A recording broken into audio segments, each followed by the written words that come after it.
स्नान विधि, अभ्यंगन विधि, गंडूष विधि, भोजन विधि एवं भोजन समये भोजन विधि एवं शयन विधि, सप्तविध निद्राः एवं तत्र जल विषयं जलपान विधि इत्यादि विषयान् उद्दिश्य वयं ज्ञातवन्तः।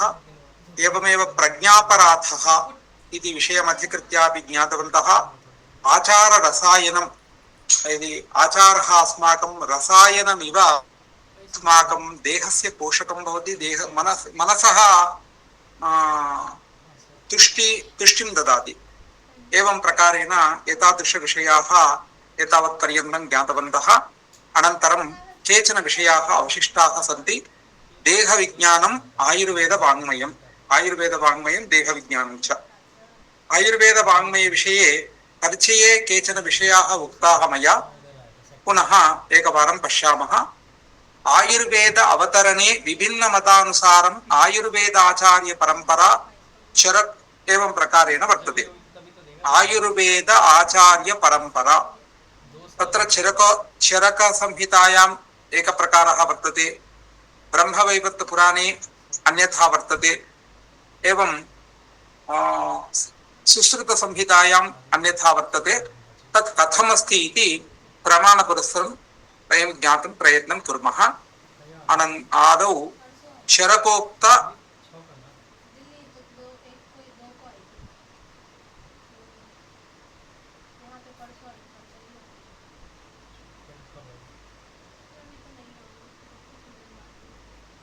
Recording in progress. चरकोक्त आयुर्वेदोपदेशकानां परंपरा। ब्रह्मणा हि यथा प्रोक्तम् आयुर्वेदं प्रजापतिः जग्राह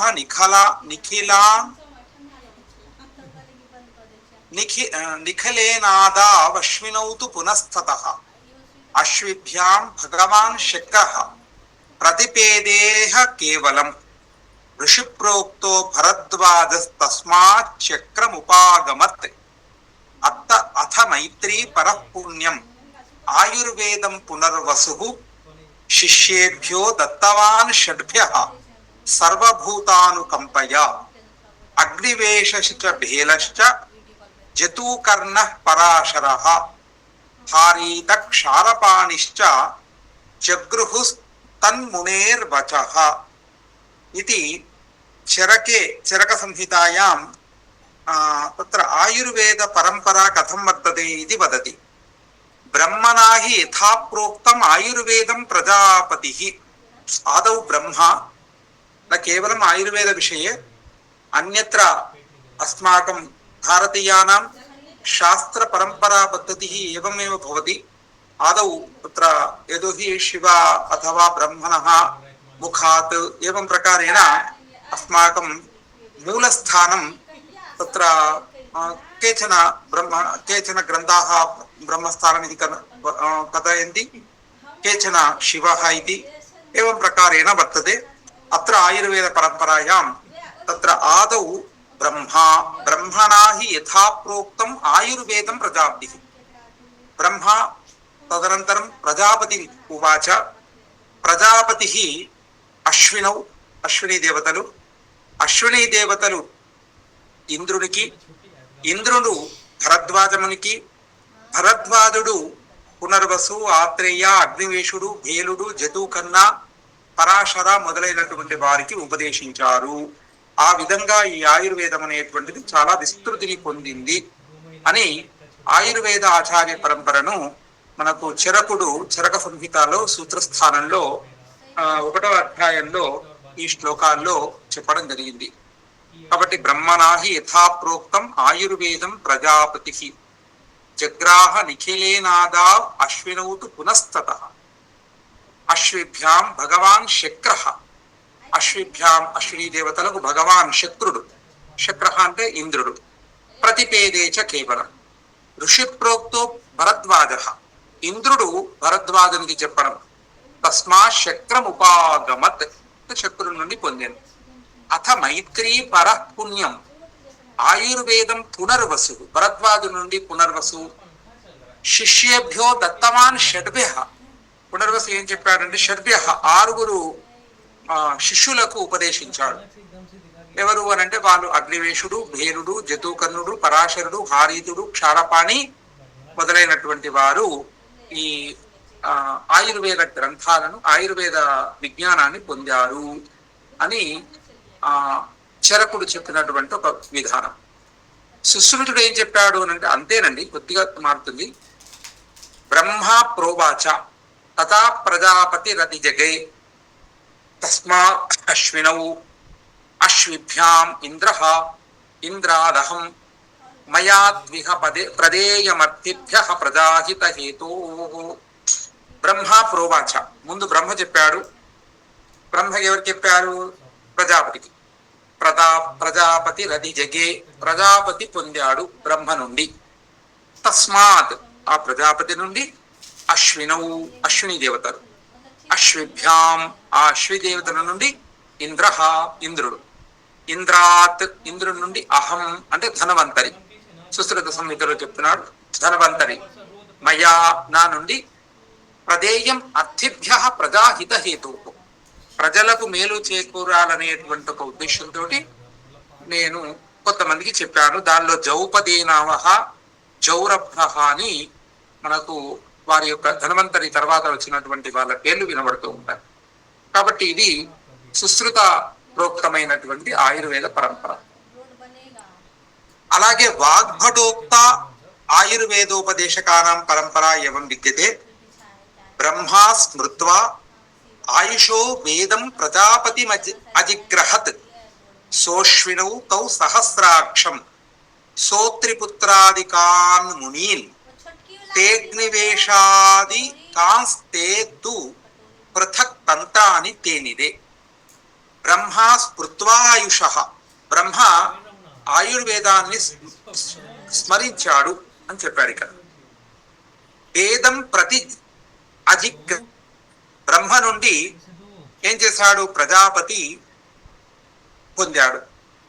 సోష్వినౌ తౌ సహస్రాక్షం, ప్రజాపతి నుండి అశ్విని దేవతలు, అశ్విని దేవతల నుండి ఇంద్రుడు, ఇంద్రుడి నుండి మనకిక్కడ ఏం చెప్తున్నారంటే పునర్వసు, ఆత్రేయ, ఇక్కడ చూడండి, అత్రిపుత్రాదికాన్ మునీన్, పునర్వసు, ఆత్రేయ, భరద్వాజ మొదలైనటువంటి వారందరూ కూడా ఆయుర్వేదాన్ని పొందారు అని మనకు వాగ్భటుని యొక్క అష్టాంగ హృదయ గ్రంథం ప్రకారంగా తెలుస్తూ ఉంది.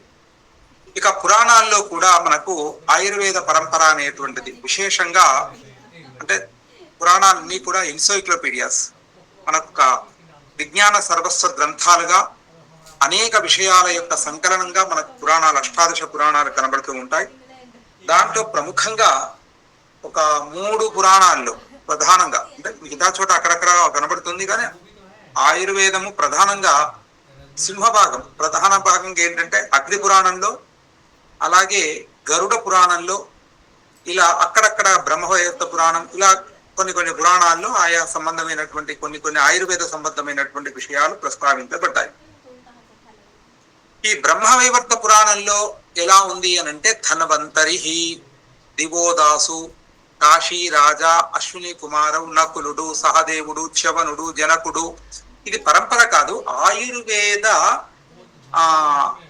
అంటే దీంట్లో ఏంటి అని అంటే ఆయుర్వేద ప్రవర్తకులుగా, అంటే ఆయుర్వేదానికి సంబంధించినటువంటి కొంతమంది, ఇలా ఒకరి నుంచి పైన చెప్పినట్టుగా ఒకరి నుంచి ఒకరు అని కాకుండా ఇలా చెప్పాడు. ధన్వంతరి, దివోదాసు, కాశీరాజు, అశ్విని కుమారుడు, నకులుడు, సహదేవుడు, చ్యవనుడు, జనకుడు, బుధుడు, జాబాలి, జాజలి, పైలుడు, కరథుడు, అగస్త్యుడు, వీళ్ళు షోడశ మహాపురుషులు, వేదాంగ తత్వజ్ఞా, సమస్త రోగ నాశక. కాబట్టి ఆయుర్వేదాన్ని బాగా ఆకలింపు చేసుకున్నటువంటి వ్యక్తులు, సమస్త రోగాలను నాశనం చేయగలిగేటువంటి సమర్థులైనటువంటి వారు 16 మంది మహాపురుషులు అని చెప్తున్నారు. ఈ శ్లోకాలు చూడండి, 16వ అధ్యాయం 13, 14 శ్లోకం. ధన్వంతరి దివోదాస కాశీ రాజోశ్వినో సుతౌ నకుల సహదేవోర్కి చ్యవనో జనకో బుధ జాబాలో జాజలి పైల కరథోగస్త్య ఏవచ ఏతే వేదాంగ తద్వేదజ్ఞాః షోడశ వ్యాధినాశకాః. సమస్త వ్యాధినాశకాः ఏతే షోడశ మహాపురుషాः एवम् एतैः षोडश महापुरुषैः केचन आयुर्वेद ग्रन्थाः विरचिताः सन्ति। तेषां नामानि अत्र पुराणे उपलभ्यन्ते, किन्तु एते ग्रन्थाः इदानीं संस्कृतवाङ्मये अथवा आयुर्वेदवाङ्मये नोपलभ्यन्ते इति अहो दौर्भाग्यं स्मात्।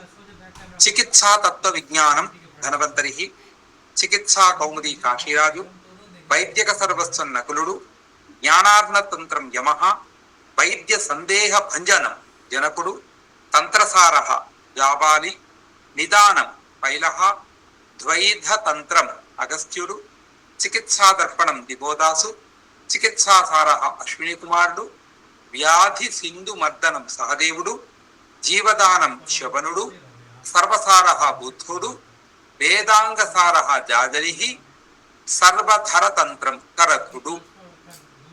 ఈ ప్రకారంగా వీళ్ళు ఈ 16 మంది 16 గ్రంథాలను రచించారు. ఈ గ్రంథాలు ఒక్కొక్క విషయంలో విశేషమైనటువంటి జ్ఞానాన్ని పంచిపెట్టేట్టుగా ఉన్నటువంటి గ్రంథాలు అని చెప్తున్నారు. దానికి సంబంధించిన శ్లోకాలు ఇక్కడ వరుసగా ఉన్నాయి.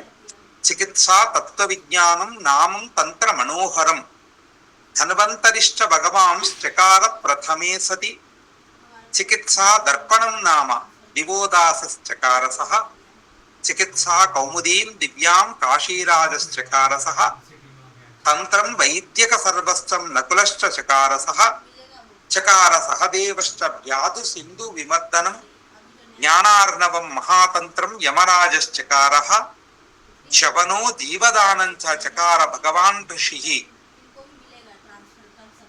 చకార జనకో యోగి వైద్య సందేహ భంజని, వైద్య సందేహ భంజనం, సర్వసారం చంద్రసుతో, జాబాలస్తంత్రసారకం, వేదాంగసారం తంతంచ చకార జాజలిర్ముని, పైలో నిదానం కరథస్తంత్రం సర్వధం పరం, ద్వైత నిర్ణయ తంత్రంచ చకార కుంభ సంభవ.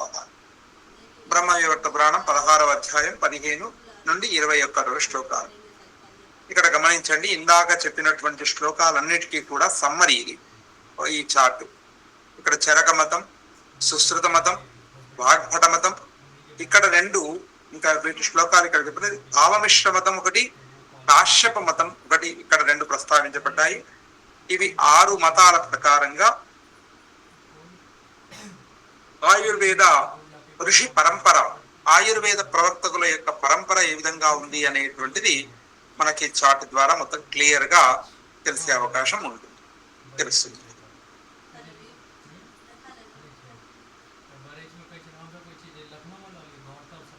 एवं आयुर्वेद ऋषीणां परंपरा एवं प्रकारेण विभिन्न ग्रंथेषु उक्तमस्ति. अनन्तरम् आयुर्वेदे संप्रदायाः, आयुर्वेदे त्रयः संप्रदायाः सुप्रसिद्धाः वर्तन्ते. कायचिकित्सा संप्रदायः अस्यैव आत्रेय संप्रदायः इति नाम, शल्यचिकित्सा संप्रदायः अस्यैव धन्वन्तरि संप्रदायः इति नाम, कौमारभृत्य संप्रदायः काश्यप संप्रदायः इति नाम. काश्यप संहिता इति प्रसिद्ध ग्रन्थः, तत्र प्रधानतया कौमार संप्रदायस्य कौमार संप्रदाय ग्रन्थः अयं ग्रन्थः. एवं प्रकारेण त्रयः संप्रदायाः दृश्यन्ते आयुर्वेद क्षेत्रे. అన్యథా ఇంకొక పద్ధతిలో 2 సంప్రదాయాలు కనబడుతూ ఉంటాయి. ఒకటి బ్రాహ్మీ సంప్రదాయము, 2 శైవీ సంప్రదాయం. బ్రాహ్మీ సంప్రదాయం అంటే ఏంటి? బ్రహ్మమూలకత్వాత్ బ్రాహ్మ సంప్రదాయః, ఉపరియుక్త కశ్యప ధనవంతరి ఆత్రేయ సంప్రదాయః ఏవ బ్రహ్మ సంప్రదాయః ఇత్యుచ్యతే. బ్రహ్మ అనేటువంటి వ్యక్తి మూలకంగా ఉన్నాడు కాబట్టి, మూలపురుషుడు కాబట్టి దీని పేరు బ్రాహ్మీ సంప్రదాయం అని పేరు. కాశ్యప ధనవంతరి ఆత్రేయ సంప్రదాయ ఏవ, ఆత్రేయ సంప్రదాయానికి మరొక పేరు బ్రహ్మ సంప్రదాయం. దీంట్లో విశేషం ఏంటి అని అంటే మూలికలు ఔషధాలు, మూలికాः ఔషధాः ప్రధానాः భవంతి. మూలికలు, చెట్ల యొక్క మూలికలు, అవే ఔషధాలు, అవే ప్రధానంగా ఉంటాయి బ్రాహ్మీ సంప్రదాయంలో. శైవీ సంప్రదాయంలో ఏంటి అని అంటే, శైవీ సంప్రదాయంలో శివపార్వతులు ప్రవక్తకులు. అతః అస్య నామ శైవీ సంప్రదాయ. అస్మిన్ సంప్రదాయే రసౌషధాః ప్రధానాః భవంతి. రసౌషధాః ధాతవః సంతి భవంతి ఖలు. వీటి ధాతువులు ఇవి దీంట్లో ఇప్పుడు రజత భస్మాలు, పగడ భస్మాలు, ముక్త భస్మాలు ఇలాంటివి ఉన్నాయి కదా. వాటిని సువర్ణ, రజత, ముక్త, వైడూర్య ఇలాంటి భస్మాలు ఏవైతే ఉన్నాయో ఇవన్నీ కూడా ధాతువుల నుండి మనకు అది తయారవుతుంది. కాబట్టి ఈ రసాయనాలు ప్రధానంగా ఉంటుంది. కాబట్టి దీని పేరు శైవీ సంప్రదాయము. అంటే శివపార్వతుల యొక్క సంవాదం మీరు గమనించే ఉంటారు. ప్రధానంగా చాలా గ్రంథాల్లో పార్వతి ప్రశ్నిస్తుంది. ఆ విషయానికి సంబంధించినటువంటి విజ్ఞానాన్నంతా శివుడు పార్వతికి చెబుతూ ఉంటాడు. అలా చాలా గ్రంథాల్లో మనకు అనేక గ్రంథాల్లో అనేక విషయాలు ప్రస్తావించడం జరిగింది. ఇది చాలా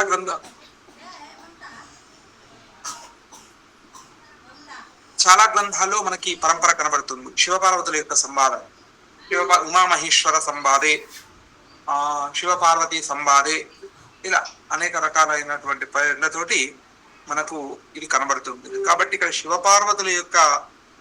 శివపార్వతులకు సంబంధించింది కాబట్టి దీని పేరు శైవీ సంప్రదాయం. ఇక్కడ రసౌషధాలు ప్రధానంగా ఉంటాయి.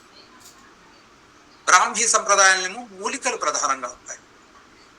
చరక సంహిత, సుశ్రుత సంహిత, అష్టాంగ హృదయం, అష్టాంగ సంగ్రహ, ఆయుర్వేద మూల గ్రంథా ప్రసిద్ధా సంతి. ఏతేషాం గ్రంథానాం వ్యాఖ్యా గ్రంథాః అపి అనేకే సంతి. తే చ వ్యాఖ్యా గ్రంథాః ఇమే సంతి. అంటే ఒక మూల గ్రంథం, ఇది ఒక ఆయుర్వేద శాస్త్రం, అలాగే వ్యాకరణ శాస్త్రం, శిక్షా శాస్త్రం, నిరుక్తం, ఏదైనా సరే శాస్త్రము ఒకటి చదువుతున్నప్పుడు మూల గ్రంథాల యొక్క మూలతత్వాన్ని అర్థం చేసుకోవాలి అని అంటే అది మనకు సాధ్యపడనటువంటి, అంటే మామూలు వ్యక్తులకు సాధ్యపడనటువంటి విషయం. తర్వాత వాళ్ళు ఏం చేశారంటే గొప్పనైనటువంటి వ్యక్తులు వారి యొక్క అనుగ్రహం అంటే వ్యాఖ్యానం రాశారు.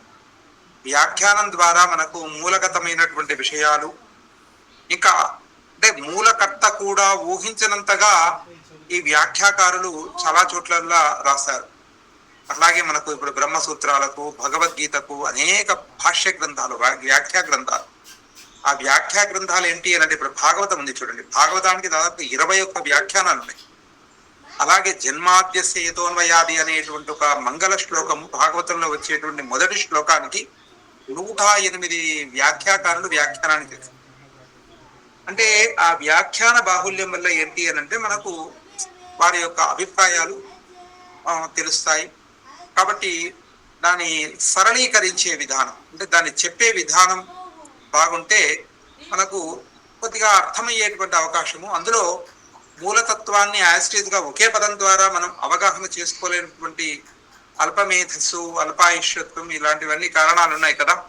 కాబట్టి వ్యాఖ్యాకారులు ఏం చేశారు అని అంటే, వ్యాఖ్యాకారులు చాలా గొప్పనైనటువంటి వ్యాఖ్యలను రచించి ఆ మూల గ్రంథాల యొక్క సిద్ధాంతాలను రక్షించడంలో చాలా ప్రధానమైనటువంటి భూమికను వహించారు వారు. వ్యాఖ్యా గ్రంథాలు లేకపోతే మూల గ్రంథాలు ఎన్నో మాయమైపోయేటువంటి పరిస్థితి, అని అసలు అర్థం కానటువంటి పరిస్థితి కేవలం మూలం ఉంటే. కాబట్టి వ్యాఖ్యాన గ్రంథాలు అనేటువంటివి చాలా ప్రధానమైనటువంటివి. ఒక ఆయుర్వేదం అని కాదు, అన్ని గ్రంథాలు, అన్ని శాస్త్ర గ్రంథాలు. మనకు వేదాంత గ్రంథాలకైతే విపరీతమైన వ్యాఖ్యలు, ఎందుకంటే వేదాంతం అలాగే అంటే ఈజీగా అర్థమయ్యే విషయం కాదు కాబట్టి, గహనమైన విషయం కాబట్టి, గభీరమైన విషయం కాబట్టి అక్కడ ఇంకా వ్యాఖ్యాన గ్రంథాల యొక్క ఆవశ్యకత ఇంకెక్కువ ఉంది. అలాగే కావ్యాలకు ఇప్పుడు మల్లినాథుడు వ్యాఖ్యాన చక్రవర్తి అని ఆయనకు పేరు.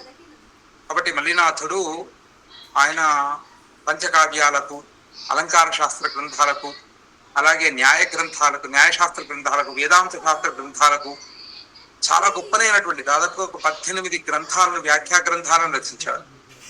కాబట్టి ఒక చక్కనైనటువంటి ప్రణాళికను వేసుకొని విధానవయ ముఖేనైవ సర్వం వ్యాఖ్యాయతే మయా నామూలం లిఖ్యతే కించిత్ నానపేక్షితముచ్యతే అని ఆయన ఒక ప్రతిజ్ఞ. మూలములో ఉన్నటువంటి పదాలను మాత్రమే తీసుకొని నేను వ్యాఖ్యానం చేస్తాను. నా మూలం లిఖ్యతే, మూలంలో లేనిది చెప్ప. నానపేక్షితం, అనపేక్షితం అంటే ఏదో సందర్భం వచ్చింది కదా అని ఎక్కడి నుంచో ఏదో అప్రసంగం అంతా నేను అక్కడ పెట్టను. మూలంలో ఉన్నటువంటి శ్లోకాన్ని ఆధారంగా చేసుకొని మూల పదాలకు మాత్రమే ఎక్కడ ఎంతవరకు అవసరమో అంతవరకు చెబుతాను అని ఒక ప్రతిజ్ఞ తీసుకొని ఆ ప్రతిజ్ఞను మొత్తం కాపాడుకుంటూ మొత్తం వ్యాఖ్యాన గ్రంథాలను కంప్లీట్ చేస్తాడు.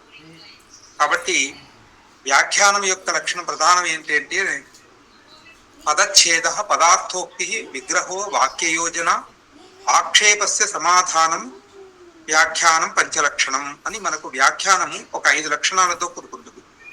పదచ్ఛేద, ఒక శ్లోకం ఉంటే దాని ముందు విచ్ఛేదం అంటే పద విభాగం చేయాలి. పదార్థోక్తి, అస్య పదస్య అయముక్తి, అస్య పదస్య అయమర్థ. కాబట్టి ఆ శ్లోకంలో ఉన్నటువంటి పదములకు అర్థం చెప్పడం. పదస్య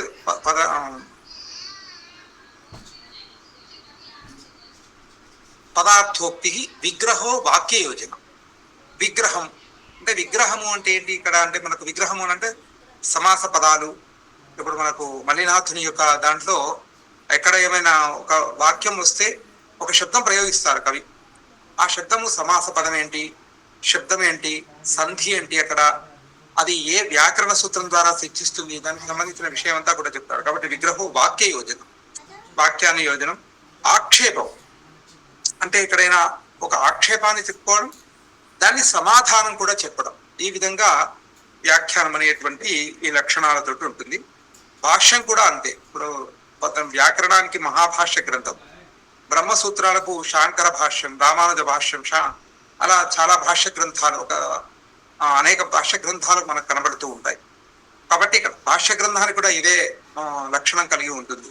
సూత్రార్థం వర్ణ్యతే యత్ర పదై సూత్రానుసారిభిః స్వపదాని చ వర్ణ్యంతే భాష్యం భాష్య విదో విదు. సూత్ర అంటే సూత్రానికి ఇప్పుడు బ్రహ్మసూత్రాలు అని అంటే సూత్రం ఉంది. సూత్రం అంటే తెలుసు కదా, సరళ అంటే సంక్షిప్తమైనటువంటి ఒక పద్ధతి.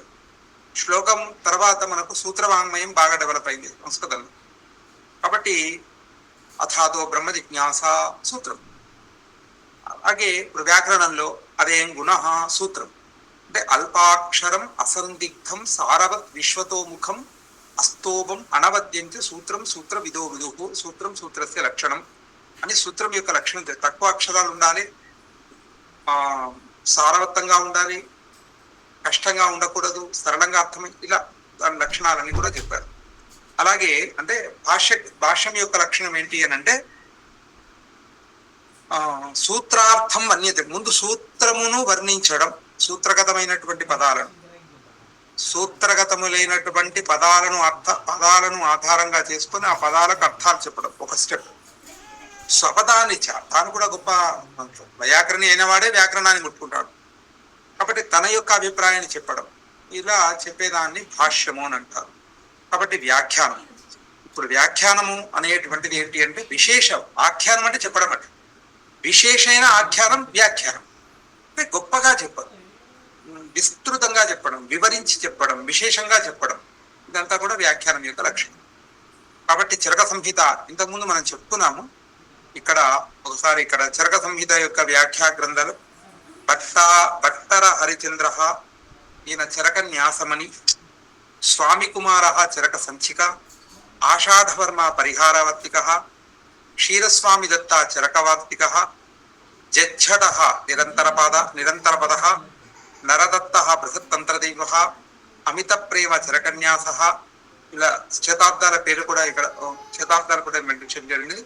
చక్రపాణి దత్త ఆయుర్వేద దీపిక, బృంద కుండ బృందటీక, శ్రీకృష్ణ వైద్య చరకభాష్యం, శివదాససేన తత్వదీపిక, గంగాధరరాయి జల్ప తల్ప తరుహు,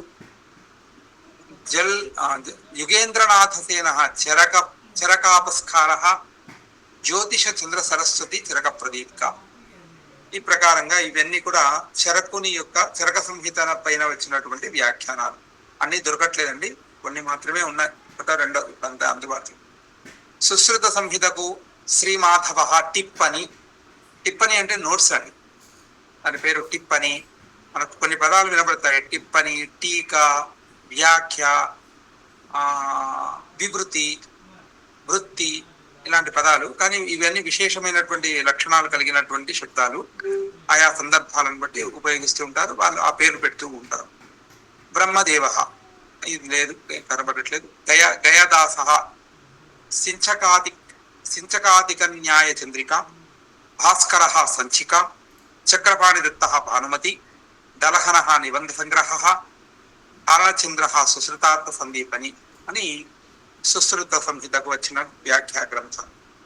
అలాగే అష్టాంగ సంగ్రహానికి భట్టార హరిశ్చంద్ర అష్టాంగ హృదయ టీకా, జజ్జట అష్టాంగ హృదయ టీకా, చంద్రధన పదార్థ చంద్రిక, రామనాథ అష్టాంగ హృదయ టీకా, కృష్ణసేనామాలిక వాగ్భటార్థ కౌముది, అరుణదత్త సర్వాంగ సుందరి, ఇందు పండిత శశిలేఖ, హేమాద్రి ఆయుర్వేద రసాయిని, ఆశాధర అష్టాంగ హృదయోద్యోత, వాచస్పతి వైద్య అష్టాంగ హృదయ టీకా, శంకర లలిత, పరమేశ్వర వాక్య ప్రదీపిక, దాసపండిత హృదయభూతిక, దామోదర సంకేత మంజరి, భట్ట నరహరి వాగ్భట ఖండన మండనం, తోటరమల్ల ప్రభు మనోజ్ఞ, యశోదానంద సర్కార్ ప్రదీప, భట్ట శ్రీవర్ధన సారోద్ధార అని. అలాగా ఈ మూడు వృద్ధత్రయానికి సుశ్రుత సంహిత, చరక సంహిత, అష్టాంగ హృదయ గ్రంథానికి అనేక వ్యాఖ్యా గ్రంథాలు రావడం జరిగింది. ఆ తర్వాత అనేక ప్రకరణ గ్రంథాలు కూడా వచ్చాయి. ఇక తర్వాత విషయం ఏంటి అని అంటే, ఆయుర్వేదంలో అష్టాంగాలు కాయ, బాల, భూత, శల్య ఇత్యాది చికిత్సలు ఏవైతే ఉన్నాయో వాటికి ఒక్కొక్క చికిత్స శాఖలో అనేక గ్రంథాలు, ప్రధానమైన గ్రంథాలు. అవి ఎలా ఉన్నాయో చూద్దాం. ఇక్కడ కాయ చికిత్స, బాల చికిత్స, భూత చికిత్స, శల్య చికిత్స, ఇవి అష్టాంగాలు. ఈ అష్టాంగాలకు పైన వచ్చినటువంటి ప్రధానమైన గ్రంథాలు కాయ చికిత్స ప్రధాన గ్రంథాః అగ్నివేశ సంహిత, జతూకర్ణ సంహిత, బేల సంహిత, పరాశర సంహిత, హరీత సంహిత, శాంగపాణి సంహిత, ఖరణాద సంహిత, విశ్వామిత్ర సంహిత, అరీంద్ర సంహిత, అత్రి సంహిత, మార్కండేయ సంహిత, భరద్వాజ సంహిత, భానుముద్ర సంహిత. ఇవన్నీ కూడా ఏంటంటే కాయ చికిత్స ప్రధాన గ్రంథాలు. కాయ చికిత్సను గురించి ఈ గ్రంథాల్లో విశేషమైనటువంటి చర్చ చేసినటువంటి గ్రంథాలు కొన్ని దొరుకుతున్నాయి, కొన్ని దొరకలేదు. అలాగే కౌమార భృత్యం, దీంట్లో వృద్ధ కాశ్యప సంహిత. కాశ్యప సంహిత చాలా ప్రధానమైన గ్రంథం. ఇది కౌమార భృత్యం ప్రధానంగా కలిగినటువంటిది. అంటే ఈ మిగతా విషయాలు ఉండవని కాదు, ఇది ఆ విషయాలు ప్రధానంగా ఉన్నటువంటి వృద్ధ జీవక తంత్రం, పర్వతక తంత్రం, బంధక తంత్రం, హిరణ్యాక్ష తంత్రం, రావణ తంత్రం. ఇవి కౌమార భృత్య ప్రధాన గ్రంథాలు. ఇక భూత విద్య అథర్వతంత్రం. అథర్వం ఇంతకు నుండి మనం చెప్పుకున్న ఇంట్రొడక్షన్ లో అథర్వ వేదంలో ఈ భూత చికిత్సకు సంబంధించిన అనేక విషయాలు ప్రస్తావించబడ్డాయి. అలాగే ఆయుర్వేదానికి సంబంధించినటువంటి అనేక విషయాలు, మంత్రౌషధులు అంటే మంత్రాన్ని ఉచ్చరించడం ద్వారా కూడా ఆ మంత్రమును ఔషధంగా ప్రయోగించడం ఇప్పటికి కూడా చాలా మంది చేస్తూ ఉంటారు. అంటే సిద్ధి పొందినటువంటి మహానుభావులు వారు ఏదైనా జపించి ఇచ్చినటువంటి జలము, తీర్థము, కుంకుమ, భస్మం ఇలాంటివి అవి కూడా అమోఘంగా పనిచేస్తూ ఉంటాయి. వారి వారి అనుభవాలు, వారి వారి నమ్మకాలను బట్టి అవి పనిచేస్తూ ఉంటాయి. ఫోర్త్ వన్, శాలక్య తంత్ర ప్రధాన గ్రంథా వృద్ధ కాశ్యప సంహిత, కాశ్యప సంహిత, జీవక తంత్రం, పర్వతక తంత్రం, బంధక తంత్రం, హిరణ్యాక్ష తంత్రం, రావణ తంత్రం. ఇవి మనకు శాలక్య తంత్రంలో. అగధ తంత్ర ప్రధాన గ్రంథాలు ఇది కూడా అంటే వృద్ధ కాశ్యప సంహిత, కాశ్యప సంహిత, సనక సంహిత, లాట్యాయన సంహిత, ఆలంబాయన సంహిత, ఉషణస సంహిత, బృహస్పతి సంహిత. ఇవి అగధ తంత్ర ప్రధాన గ్రంథాలు. శల్య తంత్రాలు కూడా జౌషధేనవ తంత్రం, భోజతంత్రం, జౌరభ తంత్రం, కరవీర్య తంత్రం, వృద్ధ సుశ్రుత సంహితం, కృతవీర్య తంత్రం, సుశ్రుత సంహితం, గోపూర రక్షిత తంత్రం, పౌష్కలావత తంత్రం, కాలుకిత తంత్రం, వైతరణ తంత్రం, కపిలబల తంత్రం, వృద్ధభోజ తంత్రం, సుభృతి గౌతమ తంత్రం అని మనకు శల్య ప్రధాన గ్రంథాలు. అలాగే రసాయన చికిత్స, పతంజల తంత్రం, యాఢి, వశిష్ట, మండల, మాండవ్య, నాగార్జున, అగస్త్య, భృగు, కపింజల. నాగార్జున తంత్రం చాలా ప్రసిద్ధం అండి. దీనికి గ్రంథాలు వాదీకరణ చికిత్సా ప్రధాన గ్రంథాలు కుచుమార తంత్రం అని. ఇవి అష్టాంగాలకు సంబంధించినటువంటి, అష్టాంగాలను ప్రధానంగా చర్చించేటువంటి అష్టాంగ ప్రధాన గ్రంథాలు. చాలా వరకు నష్టం కొన్ని దొరుకుతున్నాయండి.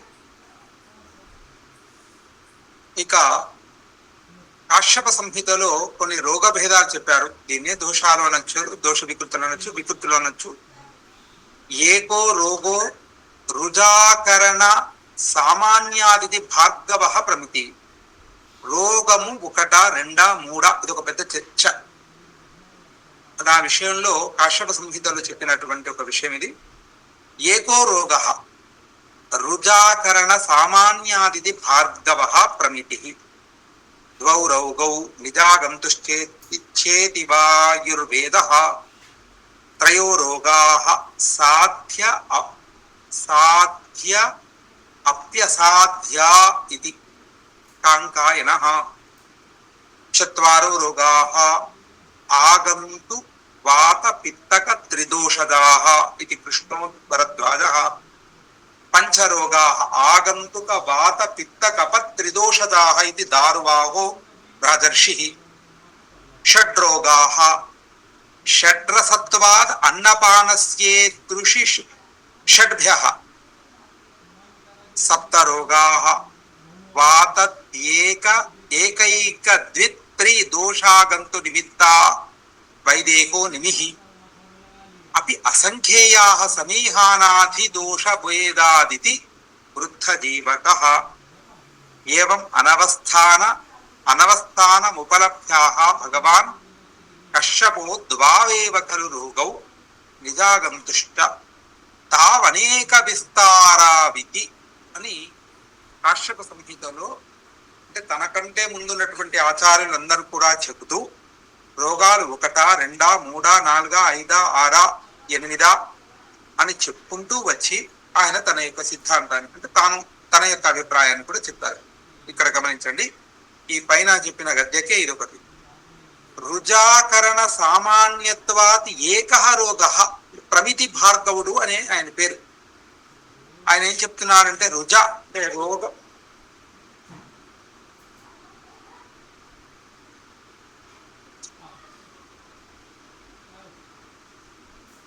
రుజ అంటే ముసలితనం. రుజాకరణ సామాన్యాత్ ఏకః రోగః. వాయోర్విదః అనేవాళ్ళు నిజ రోగాః ఆగంతుక రోగాః ఇది ద్వివిధాః రోగాః. నిజ రోగాలు, ఆగంతుక రోగాలు. నిజ రోగాలు అంటే శరీరంలో పుట్టేటువంటివి, బయట నుంచి వచ్చేటువంటివి అని రోగాలు రెండు విధాలు. కాంకాయనుడు ఏమంటున్నాడు అని అంటే వాతము, పిత్తము, కఫము, అంటే ఈ మూడు దోషాల వల్ల కలిగేటువంటి రోగాలు మూడు అని కాంకాయనుడు చెప్తున్నాడు. కృష్ణ భరద్వాజుడు ఏమంటున్నాడు అని అంటే ఆగంతుక ఒకటి, వాత పిత్త కఫ ఇది చతుర్విధ. అంటే ఈ మూడు దోషాల వల్ల కలిగేటువంటివి మూడు, ఆగంతుకాలు మొత్తం కలిపి నాలుగు అంటే కృష్ణ భరద్వాజుడు. రాజర్షి దార్వాకుడు ఆయన ఏం చెప్తున్నాడంటే ఆగంతుక ఒకటి, వాతము, పిత్తము, కఫము, త్రిదోషద. అంటే వాత దోషం వల్ల కలిగేటువంటిది, పిత్త దోషం, ఇవి మూడు, ఈ మూడు దోషాల వల్ల కలిగేటువంటిది నాలుగు, ఆగంతుకం ఐదు అని రాజర్షి దార్వాకుడు. ఇక కొంతమంది ఋషులు పేర్లు ప్రస్తావించేది ఋషయః. ఆహారం షడ్రసయుక్తం భవతి అతః షడ్రస ఉత్పన్నాః రోగాః షడ్విధ. రుచులారు కాబట్టి ఒక్కొక్క రుచి నుంచి ఉత్పన్నమైనటువంటి రోగాలు ఒక్కొక్క రోగాలు కాబట్టి ఆహత్య షడ్ రోగాః షడ్విధాః రోగాః అని. ఇక హిరణ్యాక్షుడు ఏం చెప్పాడంటే వాతాది దోషైః త్రైః ద్విదోషై మూడు, త్రిదోషై మూడు, ఏవం సప్తవిధి రోగా. అంటే వాతాది దోషాలతోటి మూడు దోషాలతోటి మూడు, రెండు దోషాలతోటి మూడు, మూడు దోషాలు కలిపి ఒకటి, ఈ విధంగా 7 మొత్తం కలిపి సప్తవిధ రోగా హిరణ్యాక్ష అని చెప్తున్నారు. కానీ ఇక్కడ ఏంటి అని అంటే కాశ్యపుని యొక్క అభిప్రాయం ఏంటంటే నిజాగంతు భేదేన రోగౌ ద్వివిధౌ. నిజ రోగాలు అంటే శరీరంలో ఉన్నటువంటి వ్యవస్థ ద్వారా వాతపిత్త కప దోషముల యొక్క వికారం వల్ల కలిగేటువంటి రోగాలు నిజ రోగాలు.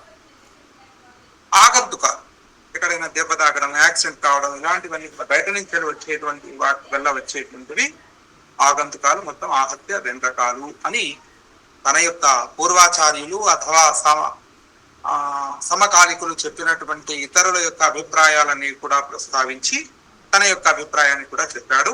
నిజాగంతుక భేదేన రోగౌ ద్వివిధౌ అని.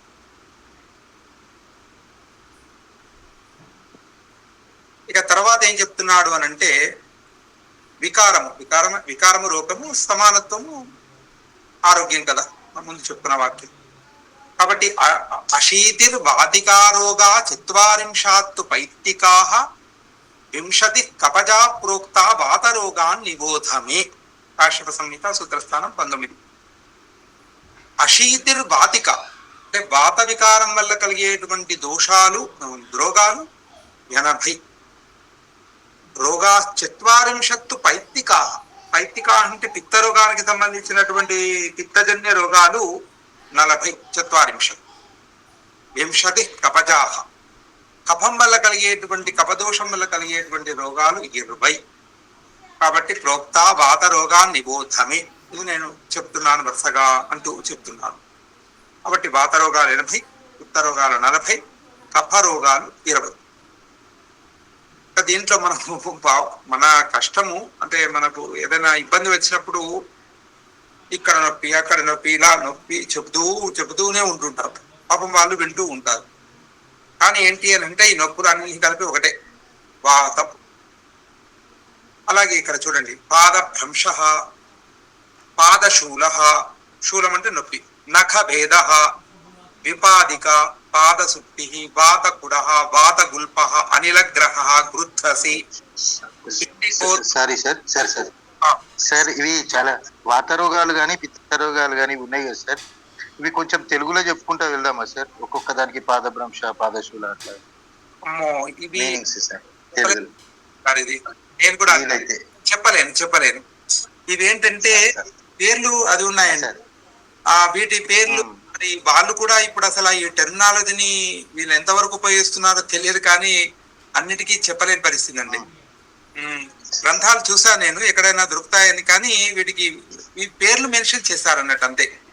రేపు ట్రై చేస్తాను వేరే గ్రంథాలలో. కానీ ఇది కాశ్యప సంహితలో చెప్పినటువంటి లిస్ట్ అన్నట్టు. కొంతవరకు చెప్పుకుందాము, అన్నిటికీ మాత్రం చెప్పలేని పరిస్థితే సార్. గృద్ధసి, పిండికో, నెట్ లో తెలుస్తాయి సార్ ఇవి పెడితే. అవునా, చూద్దాం. మనమైనా పెట్టుకోవచ్చు. ఇక్కడ జాను అంటే మోకాలండి, మోకాల నొప్పులు అని చెప్పుకోవచ్చు. జాను భేద అంటే భేదము అని అంటే విరగడం సార్. ఇక్కడ దాంట్లో జాను భేదము అంటే విరగడం, భేదం అంటే విరగడం అని అర్థం. ఊరు స్తంభ, ఊరు అంటే తొడలు, అంటే ఈ తొడలు గట్టి పడడము లేకపోతే ఇలాంటివి సంబంధించి. ఉపసాద ఇది. పాంగుల్యము, పాంగుల్యము అని అంటే పంగు అంటే నాకు అంటే కాలు మరి సరియైన స్థితిలో లేకపోవడం వల్ల కుంటివాడు. వాత కంటకం, వాతము కంటకము అంటే ముళ్ళులాగా కుచ్చుకోవడం సార్. అంటే ఇక్కడ వాతము ఏం చేస్తుంది అని అంటే ఇలా కొన్నిసార్లు నొప్పులు శూలము అని అంటారు. అంటే ఏదైనా ఒక పిన్నుతోటి ఒంట్లో నొక్కితే ఎలా ఉంటుందో అలాంటి నొప్పి కలగడం లాంటిది. అలాగే గుదభ్రంశ, గుదార్తి, ఇది వృషణాక్షేప, శేపస్తంభ, శ్రోణిభేద, వంక్షాణానాహ, బిడ్గ్రహ, ఉదావర్త, కుబ్జత, వామన, త్రికగ్రహ, ఇవన్నీ కూడా పృష్ఠగ్రహ, పార్శ్వశూల అంటే ఒకే వైపు నొప్పి రావడం. ఇది మనకు ఉదరంలో వస్తుంది, తర్వాత మనకు తలలో కూడా వచ్చేటువంటి ఒకే పక్కగా నొప్పి, మొత్తం కాదు. పార్శ్వశూల, ఉదారవేష్ట, హృద్రవ, హృత్ అంటే మనకు హృదయం, అలాగే హృన్మోగ, ఇవన్నీ కూడా హృదయ సంబంధమైనవి. హృదయ సంబంధమైనటువంటి వ్యాధులన్నీ కూడా మనకు వాతమేనండి. వాతం వల్ల కలిగేటువంటిది హృదయం అంతా కూడా. అలాగే హృద్రవ, హృన్మోగ, వక్షతోద, వక్షోద్వర్ష, వక్ష ఉపరోధ, అంటే ఈ చెస్ట్ భాగం ఇదంతా కూడా. గ్రీవాస్తంభ, గ్రీవ అంటే ఈ మెడ భాగం. బాహుశోష అంటే ఇవి భుజాలు పట్టేయడం, ఇలాంటివి జరుగుతుంటాయి కదండి, బాహుశోష. కంఠోధ్వంస, కంఠం, గ్రీవ అంటే మెడ, కంఠం అంటే కంఠం. అనుగ్రహ, అను అంటే దవడలు, ఈ దవడలు పట్టేయడం. గవద బిల్లలు చాలా ఉంటాయండి, అవి కొన్ని రోగాల పేర్లు గవద బిల్లలు అంటారు, దవడలు పట్టేసడం, ఇలాంటివి చాలా. అను అంటే దవడలు. దంత చాలడం, ఇవి ఏంటి దంతాలు ఉన్న చోటు నుండి కదిలిపోవడం. ఓష్ఠ, ఓష్ఠ అంటే పెదవులు, పెదవులు పగలడం. ఇంకా దీంట్లో అనేక రకాలైనటువంటివి. ఓష్ఠభేద, మూకత్వం, మాటలాకపోవడం. వాగ్గ్రహ, వాక్ అంటే మాట అంటే గరుకుగా రావడం, మధ్యపోవడం, ఇలాంటి మనకు ఇవన్నీ అనుభవాలే. వాగ్గ్రహ, గ్రహం అంటే పట్టేయడం, అంటే మాట రాకుండా ఉండడం. కషాయాస్యత, ఆస్యత అంటే ఆస్యం అంటే ముఖం, ఒక రకమైనటువంటి కషాయము తోటి అంటే ఎరుపెక్కడం ఇలాంటిది అన్నది. నత్తి కూడా ఉంటుందా సార్? నత్తి ఇలాంటి అవునండి, వాగ్గ్రహ, అవును ఉంటుందండి, నత్తి కూడా వార్తలో అవును. హాస్యశోష, హాస్యశోషం అంటే ముఖం అంతా కూడా వాచిపోవడం. ఘ్రాణనాశ, ముక్కుకు సంబంధించినటువంటి విషయాలు. రసాజ్ఞత, ఇప్పుడు మనకు జరిగింది కదా మొన్న, ఇది కోవిడ్ దాంట్లో రుచి కోల్పోవడం, వాసన కోల్పోవడం. రసాజ్ఞత అంటే రసాలని కూడా ఆరోగ్యంగా ఉన్నటువంటి వానికి, అంటే వయసు పెరిగినా కొద్దిగా తగ్గుతుంది, టెస్ట్ బడ్స్ అవన్నీ కూడా వాటి యొక్క శక్తి తగ్గుతుంది, కానీ తెలుస్తుంది. ఆ పూర్తిగా రసము కోల్పోవడము, రసము తెలియకుండా ఉండడం అనేది వ్యాధి, అరుచి అని అంటాం కదా. కాబట్టి రసాజ్ఞత. బాధిర్యం, చెవిటితనం. ఉచ్చైశ్రవణం, ఉచ్చై బాగా పెద్దగా అరవడం. కర్ణశూల, చెవిలో నొప్పి, చెవి నొప్పి. అశబ్దత, ఏది వినకపోవడం, శబ్దం ఏది కూడా శబ్దాన్ని అంటే దాన్ని శబ్దాన్ని వినలేకపోవడం. చెవుడు అంటే బాధిర్యం అంటే చెవుడు. అశబ్దత అంటే ఇక ఏమీ లేకపోవడం, అంటే శబ్దము లేకపోవడము అనేటువంటిది. వర్మ సంకోచ, ఇది విష్టంభ, తిమిరం అంటే చీకటి, అంటే కళ్ళకు సంబంధించినటువంటి. అక్షిశూల, కళ్ళల్లో నొప్పులు. వ్యుదాస తెలియదు, భ్రవ్యుదాస. శంఖభేద, శిరోరుజ, తలనొప్పి, తలకు సంబంధించినటువంటి వ్యాధులు. కేశభూమి స్ఫుటనం, ఈ చుండు, డాండ్రఫ్ ఇలాంటివి వాటికి సంబంధించిన ఇదంతా కూడా, ఇవి కూడా. దండకాక్షేప, ఇది తెలియదు. అర్ధితం, ఏకాంగక, పక్షవత, శ్రమ, శ్రమ, భ్రమ, తిరగడం. విజృంభిక, జృంభనం అంటే ఆవలింతలండి, విజృంభిక అంటే విపరీతంగా ఆవలింతలు రావడం అలాంటిది. ప్రలాప, ప్రలాపము అనంటే చిత్తము సరైనటువంటి స్థితిలో ఉంటే మాట్లాడే విధానం ఉంటుంది. ప్రలాపాలంటే అంటే మనం ఈ మాట మాట్లాడుతూ ఉంటాం, అంటే ఏదో ఇష్టం వచ్చినట్టుగా వాగడం, సంబంధం లేకుండా అసంబద్ధంగా, అంటే తాగినటువంటి తాగుబోతులు మాట్లాడుతుంటారు, దేనికి ఒకటి సంబంధం లేకుండా ఉంటుంది ప్రలాపాలు. వేపతుహు అంటే కంపనం అండి, అంటే శరీరం ఒక ఏజ్లో విపరీతంగా వణుకుతూ ఉంటుంది, అదొకటి. ఒక కంపనం అనేది ఒక వ్యాధి. గ్లానిహి, గ్లానిహి అంటే కష్టము. రూక్షత, ఎండిపోవడం. నిద్రా పరీక్షయ, వాతం వాళ్ళకు ఇప్పుడు ఏజ్ అయినా కొద్ది 80-90 ఇవి తగ్గుతుంటే మన నిద్ర తగ్గిపోతూ ఉంటుందండి, వాతంలోకి ఎక్కువ వాత ప్రభావం వల్ల. నిద్ర తగ్గిపోవడం. శావా శావారణ భాసత తెలియండి.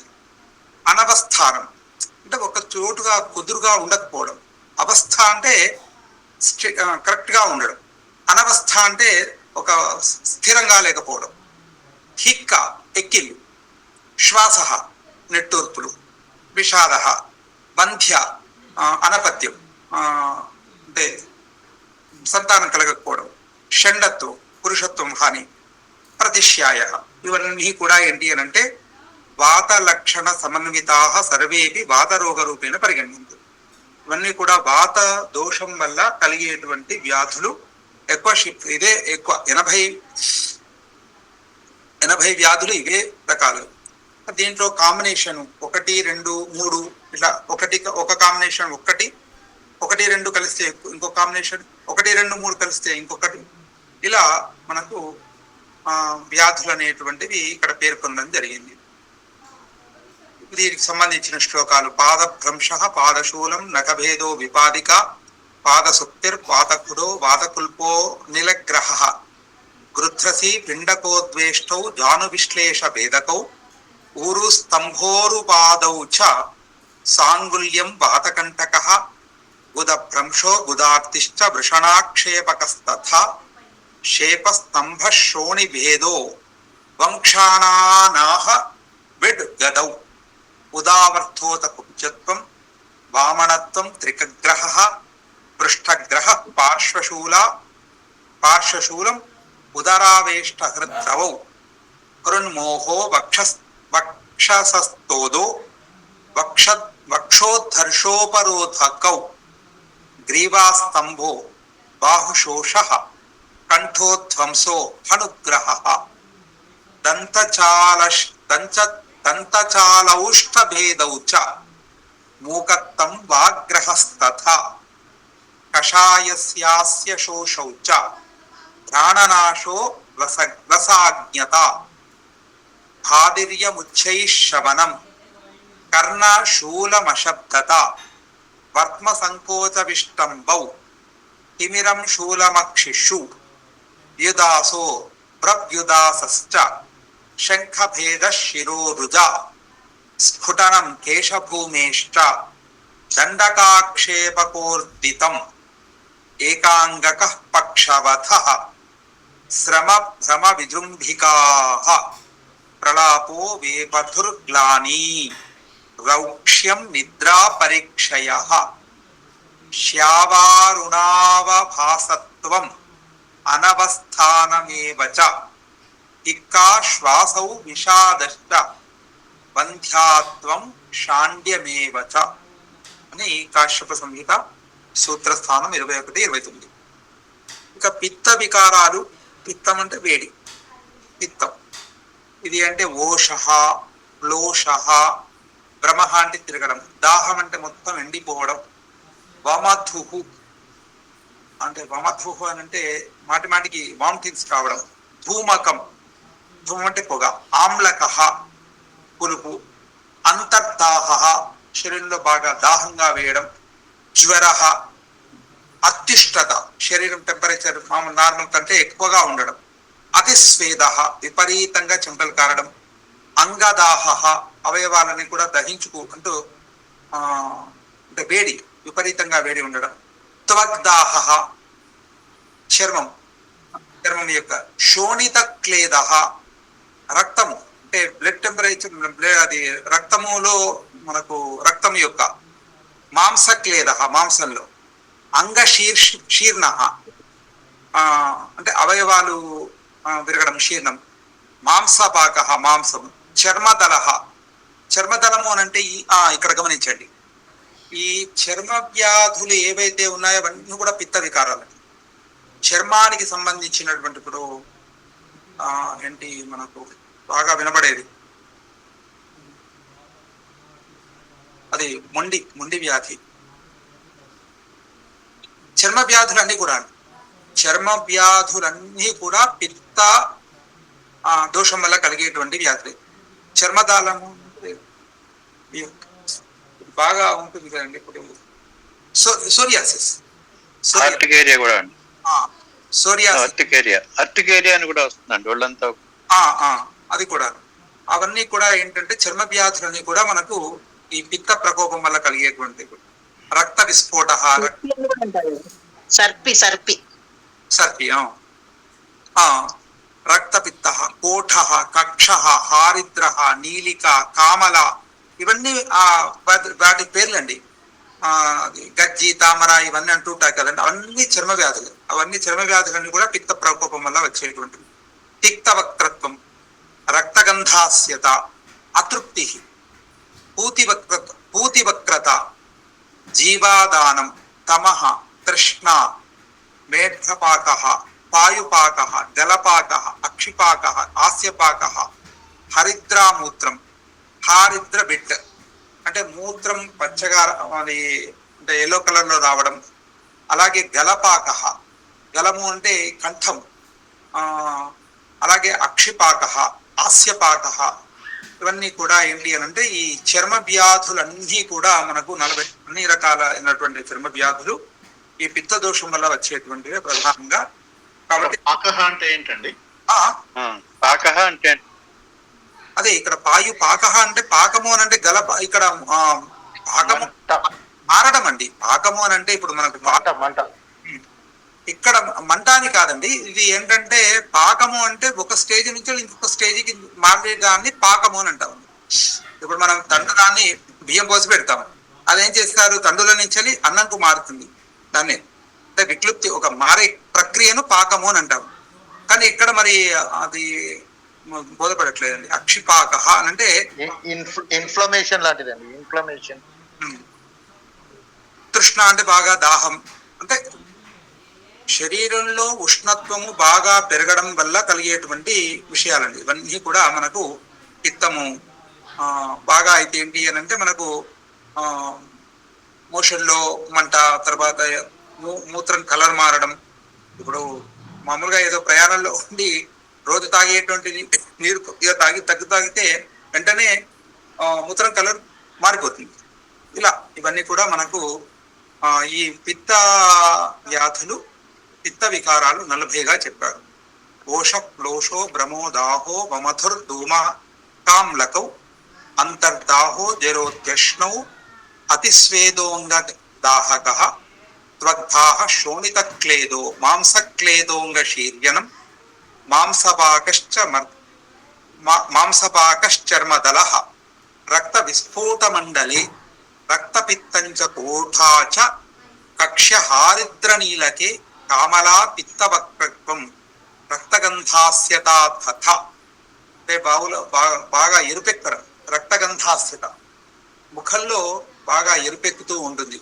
అతృప్తి, పూతివక్రత్వం, జీవాదానం, తమస్తృష, మేఢ్రపాయు, గలాక్ష్యాస్య, పాకో, హారిద్ర, మూత్రవిట్ అని పిత్త వికారాలు.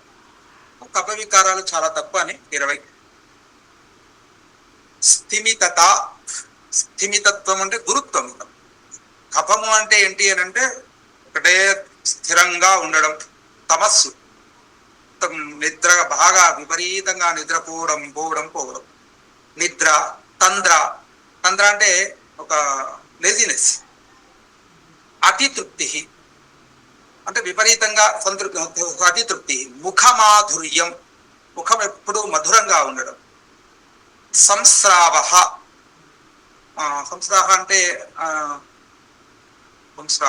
కపోద్గార, కపం. సంస్రావ అంటే ఇప్పుడు కఫము ఎక్కువగా అవుతాయి ఏంటి, ఎప్పుడు కూడా మనకు స్వీజింగ్ తర్వాత ఏంటి అని అంటే ఎప్పుడు కఫం వస్తూ ఉంటుంది. ఎన్నిసార్లు తీసినా ఇంకా ఇంకా ఇంకా వస్తూ ఉంటుంది. బలక్షయ, బలం క్షయించడం. హృల్లాస అంటే హృదయం ఉల్లాసంగా ఉండడం.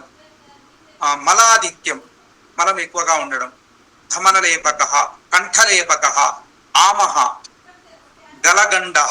ఈ గలగండ అనేటువంటిది అదొక వ్యాధి అండి. ఇక్కడ చాలా కొంత అంటే ఇప్పుడు బాగా తక్కువ చూస్తున్నాం.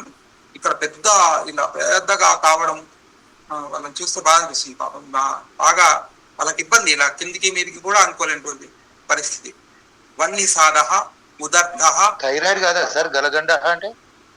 గలగండ అంటే అది ఇంటర్నల్. ఇప్పుడు ఈ గలగండ అని అంటే ఇంతకుముందు ఇట్లా పెద్దగా మనకి ఏర్పడేదండి పైకి. ఆ కంఠం చుట్టూ ఇట్లా ఉబ్బుగా వచ్చేది. అవునండి, అది ఏర్పడేది. ఇప్పుడు అది కనబడట్లేదు, చాలా తక్కువగా ఉంది. గౌద బిళ్ళలేమో పిల్లలు కూడా కనబడవండి, లోపల అవుతాయి అవి. అవి లోపల అవుతాయి. ఇది పెద్ద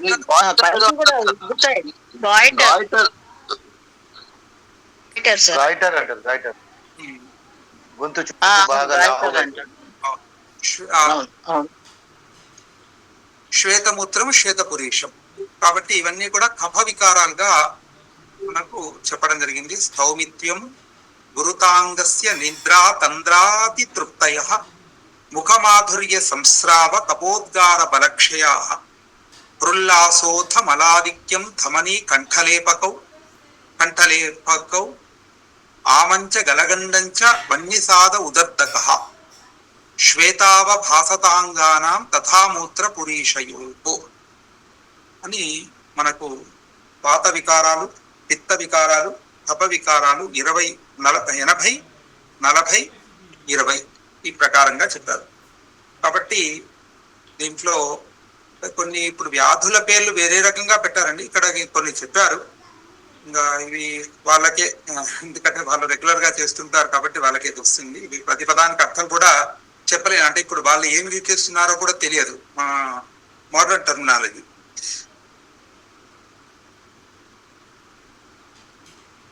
శరీరస్య వర్ణనం.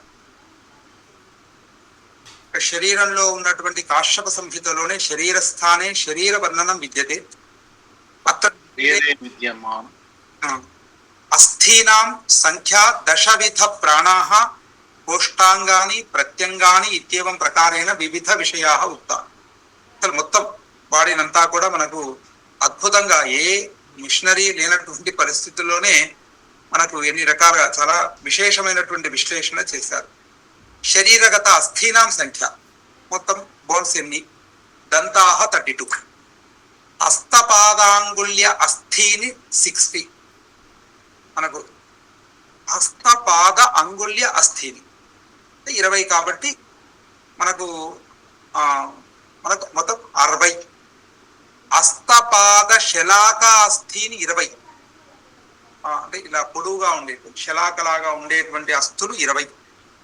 పార్ష్ని దేశాస్థిని, పక్కటెముకళ్ళు అంటాం కదా, ఇవి 2. హస్త మణిబంధ అస్థిని, అంటే మణిబంధం, మణికట్టులో ఉండేటువంటి అస్థులు 2. దంతోలూఖౌ 32, అంటే పైన కనబడేటువంటివి మనకు, దాని లోపల ఉండేటువంటి ఇంకా రూట్స్ ఏవైతే ఉంటాయో అవి కూడా 32. నఖాలు 20. శలాకాస్థిని అధిష్టానాన్ని 4. పాదకూర్చాస్థిని 4. అరత్ని అస్థి, అరత్ని అంటే దీన్ని ఇలా ముడిస్తే అనేటువంటిది అండి, దీనికి ఇవి 4. అలాగే జాను అస్థిని 2 మోకాలు. జంఘా ప్రదేశన నలకాస్థాని అస్థిని 2 జంఘా ప్రదేశం. అంశం మూపురాలు, అంటే భుజాలు, ఇవి 2. అక్షకాస్థిని 2. శ్రోణ్యస్థిని 2.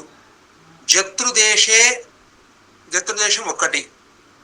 గ్రీవాస్థిని 17, అంటే ఈ మెడ భాగంలో ఉండేటువంటి 17. ఉరస్థిని, ఉదరం పొట్ట భాగంలో ఉండేటువంటి 14. శిరః కపాలాస్థిని 4. పార్శ్వాస్థిని స్థాలకాః 24. శంఖదేశాస్థిని, ఇక్కడ శంఖము అంటే మెడ శంఖంలాగా ఉంటుంది, శంఖాస్థిని 2. లలాటాస్థి 1. గండాస్థి 1. పూట సంఖ్య మొత్తం ఇటు పక్క నుంచి వచ్చిన తర్వాత జంఘాస్థిని 4. జాను కపాలిక 2. అంశపాలకాలు 2. బాహు నలకాస్థిని 2. తాల్వస్థిని, తాలు దవడ. భగాస్థి 1. పృష్ఠాస్థిని 45. హన్వస్థి 1. పార్శ్వాస్థిని 24. అద్భుతాకృతి స్థాలకాలు 24. హనుమూలాస్థకాని 2. నాసికాస్థి 1. కూటాస్థి 1. మొత్తం కలిగితే మనకు 363, 363. సాధారణ ఏదేషాం అస్థీనాం సంఖ్యా నిర్దిష్ట ఏతస్మిన్ కారణాంతరైః వృద్ధి హ్రాసౌ భవతః. మామూలుగా ఇక్కడ ఈయన చెప్పాడు, కాబట్టి కొంతమందికి అంటే ఎక్స్ట్రా ఎక్కడో ఒక దగ్గర జరుగుతుంది కొద్దిగా ఈ అస్థుల సంఖ్య వృద్ధి హ్రాసం. అంటే కొంతమందికి చిటిక మనకు ఏలికి ఇంకొక వేలు ఉండడం, లేకపోతే కాలుకి ఇంకొక వేలు ఉండడం, ఇలా కొంత రేర్ కేసెస్ అది. అలాంటివి ఎక్కడైనా జరిగితే కారణాంతరై అని చెప్పాడు ఆయన. కారణాంతరై వృద్ధి హ్రాసం, అంటే కొన్ని చోట్ల వృద్ధికలు ఎక్కువ అవుతుంది, కొన్ని చోట్ల హ్రాసం తక్కువ కూడా అవుతుంది అని చెప్తూ. బోన్స్ ఇన్ హ్యూమన్ బాడీ 206 అనేది మనం చదువుకున్నాం అండి. అవునా? ఉన్నాయే అని ఒకసారి చూడండి సార్, కంపేర్ చేసి చూడండి మరి, అంటే మీకు ఐడియా. నాకు నంబర్ గుర్తుంది కానీ లెక్కలు కష్టమే. అయితే ఇక్కడ మరి నంబర్ చాలా తేడా, డిఫరెన్స్ బాగా ఎక్కువ కనిపిస్తుంది. అవును మేడం, డాక్టర్ మేడం, మేడం పేరేమో ఇక్కడ ఇది సూక్ష్మాతి సూక్ష్మంగా కట్ చేయబడినాయండి. ఇందులో ఏంటంటే మనకి పెద్ద బోన్లు చిన్న బోన్లు అనేది చెప్పేసి డైరెక్ట్ గా చెప్పేస్తుంటాము, కానీ అది అరచేతులలో ఉన్నవి కూడా తీసుకున్నారు కదా, వేళ్ళల్లో ఉన్నవి కూడా తీసుకున్నాం కదా, అందుకొరకనే నీకు నెంబర్ ఆఫ్ పెరిగినాయి అన్నమాట. అవును అవును మేడం. Doctor 60 madam. మేడం భవతి వక్తుం శక్నోతి వా? ఇక్కడ చదువుతున్నానండి. యాక్సియల్ స్కెలిటన్ బోన్స్ 80, వాటిలో స్కల్ బోన్స్ 22, హాయిడ్ బోన్ 1, ఆడిటరీ